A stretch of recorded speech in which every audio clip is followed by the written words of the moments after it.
आगे बात कर लेते हैं कि आनुवांशिकी शब्द किसने दिया था। आनुवांशिकी शब्द किसने दिया था? वैटसन। किसने दिया था? वैटसन। फिजिकल बताया मैंने आपको, वैटसन ने कब दिया था? कब दिया था? 1905 में। कब दिया था? 1905 में आनुवांशिकी शब्द वैटसन ने दिया था। ठीक है। और फिर मैंने आपको एक चीज और बताई थी कि आनुवांशिकी का जनक किसे कहा जाता था? Father of genetics. Father of genetics से कहा जाता है क्या?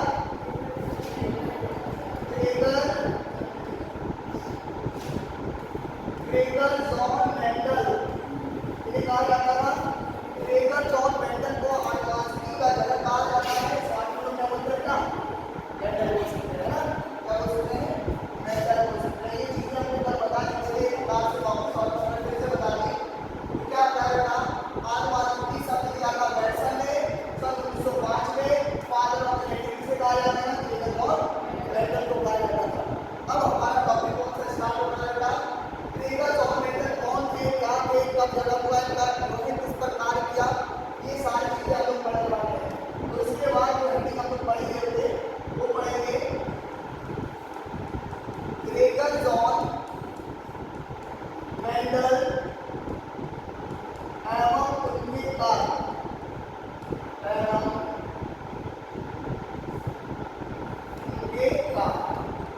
ग्रेगर जॉन मेंडल एवं उनके कार्य। ये क्वेश्चन में आपको पता 2023 का आया हुआ है। इसमें उनका जो है जीवनी यानी कि इतिहास पूछा गया है। कहने का मतलब 2023 में यहाँ से क्वेश्चन आया हुआ है। यहाँ से क्वेश्चन आया था, थोड़ा सा बहुत आया था, ठीक है, 5 नंबर होगा, बड़ा इतिहास क्वेश्चन था। ठीक है।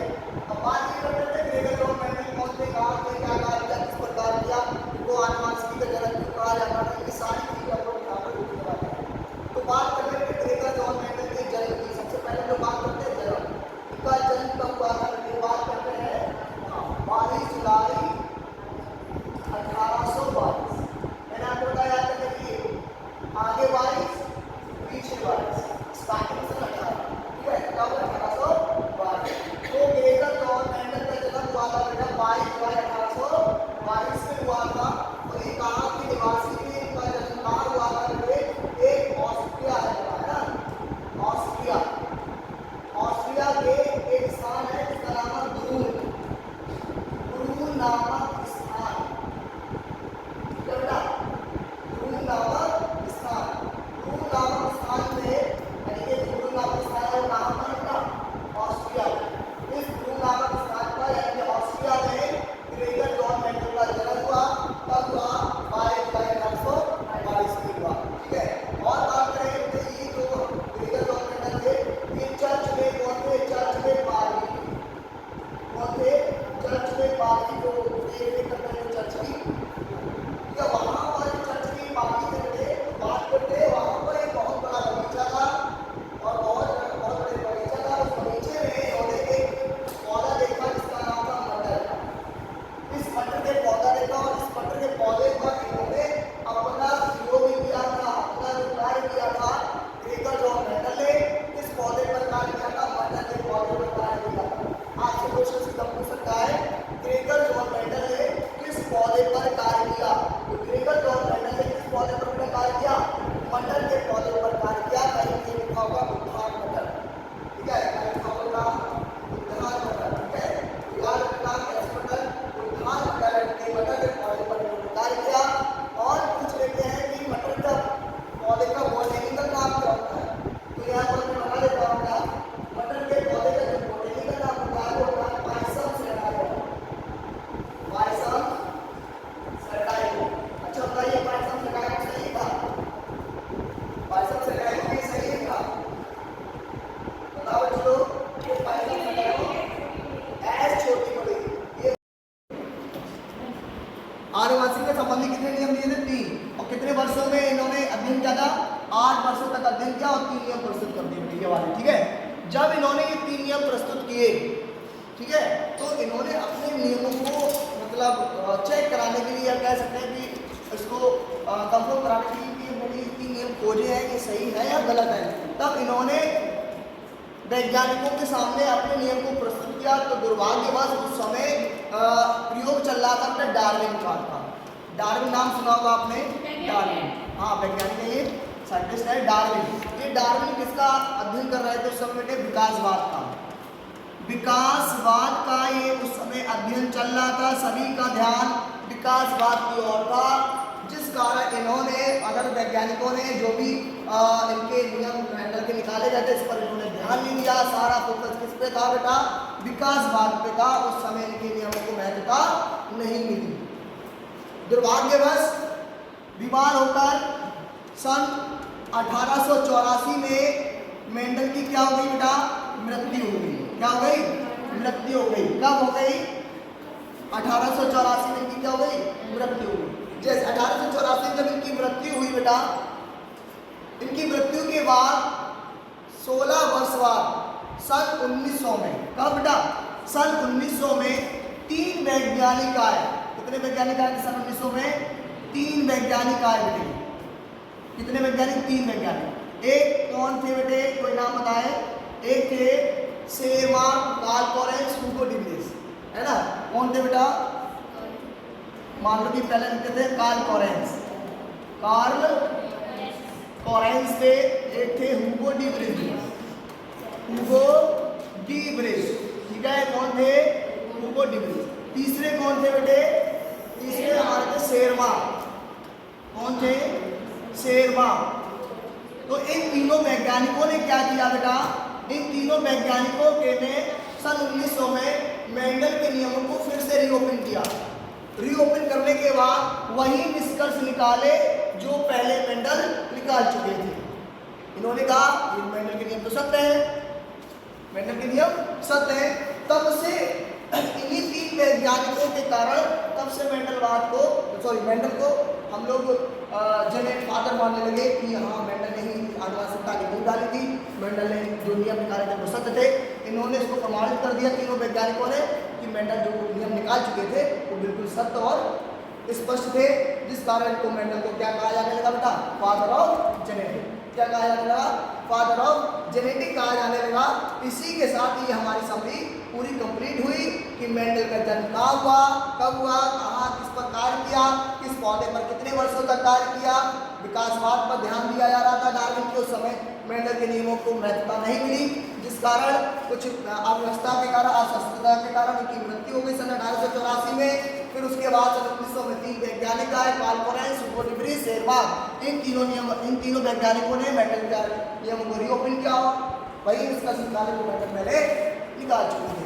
ये सारी चीजें हम आपको ऊपर करा चुके हैं और आपके पास लिखा भी है, नोट्स भी है, बट ये एक तरीके का आपका बेसिक है, आपको नॉलेज नहीं होनी चाहिए। अगर आपको इतना पता है तो आप अपने पॉइंट बाय पॉइंट लिख सकते हो कॉपी पे, ठीक है? इसके बाद और एक टॉपिक पढ़ेंगे कि मेंडल सफलता मेंडल को कैसे मिली, किस प्रकार से इन्होंने किस पौधे पर काम किया, किस कारण से सफलता मिली। तो एक हेडिंग डालेंगे, हम लोग ने हेडिंग डाली होगी reasons for Mendel success. Mendel success, Mendel की सफलता के कारण, मेंडल की सफलता के कारण, मेंडल की सफलता के कारण क्या थे बेटे? सबसे पहले तो हम ये जानते हैं, छोटा सा 1 मिनट लगेगा मुश्किल से। मेंडल की सफलता का कारण था बेटा क्योंकि मेंडल ने किस पौधे को चुना था? मटर के पौधे को। किसको चुना था? मटर के पौधे को चुना था, ये सफलता का कारण था। मटर का पौधे का कसम नाम क्या? बॉटनी का नाम कसम क्या नाम है?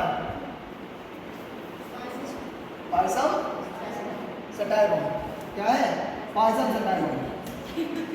ये नाम याद रखो, क्या नाम है? पायसम सटाइरोन मटर का पौधे का नाम, ठीक है?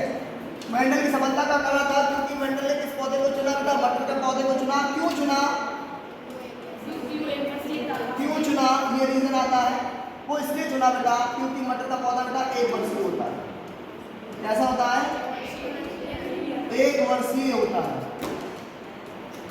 और दूसरा रीजन इसका ये था, इसे कहीं भी आसानी से उगाया जा सकता है ना, इसे कहीं भी आसानी से उगाया जा सकता था।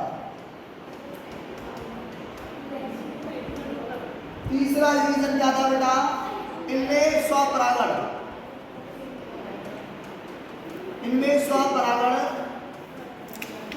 कराया जा सकता था, है ना,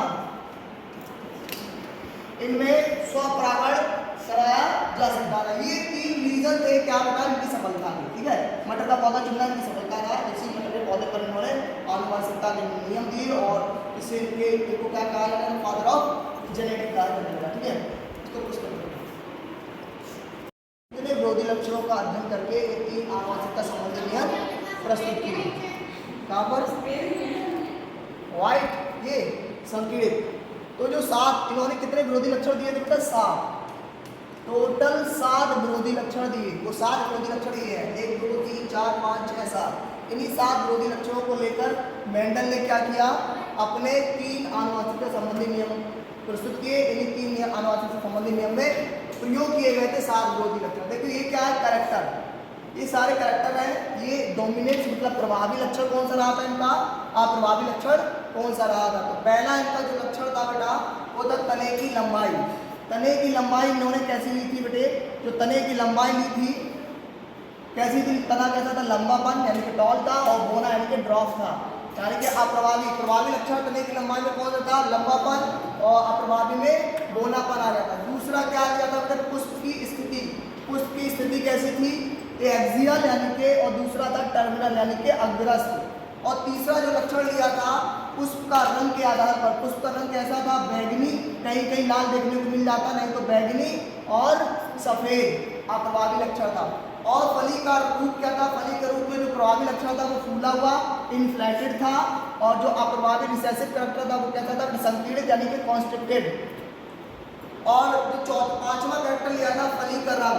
फली का रंग जो लिया था इन्होंने, प्रभावी में हरा लिया था यानी कि ग्रीन, और अप्रभावी में यानी कि रिसेसिव में जो था वो कैसा कैरेक्टर था, हमारा पीला कैरेक्टर था, ठीक है। और छठा जो कैरेक्टर लिया था बीज की आकृति। बीज की आकृति में जो प्रभावी लक्षण लिया था वो लिया था गोल यानी कि राउंड लिया था, और जो अप्रभावी लक्षण रिसेसिव लिया था वो कैसा लिया था बेटा, झुर्रीदार यानी कि ब्रिकलेट। और जो 7वां कैरेक्टर लास्ट कैरेक्टर जो था बीजों का रंग। बीजों का रंग में जो प्रभावी लक्षण था वो क्या था, पीला यानी कि येलो, और जो रिसेसिव यानी कि अप्रभावी लक्षण था वो कैसा था, हमारा हरा यानी कि ग्रीन। ये 7 विरोधी लक्षण लिए थे मेंडल ने, अपने तीनों नियम में प्रस्तुत किए यानी कि प्रयोग किए। और ये तीनों जो 7 विरोधी लक्षण आपके एग्जाम में पूछे भी जाते हैं, कम से कम 1 से 2 नंबर में पूछे जाते हैं आपके एग्जाम में।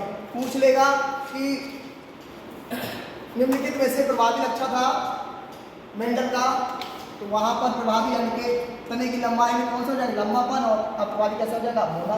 या पूछ लेगा मेंडल द्वारा अध्ययन किए गए कितने विरोधी लक्षण थे, तो कितने थे, 7 विरोधी लक्षण थे। इस बात को याद रखना है, बस आज के लिए इतना ही।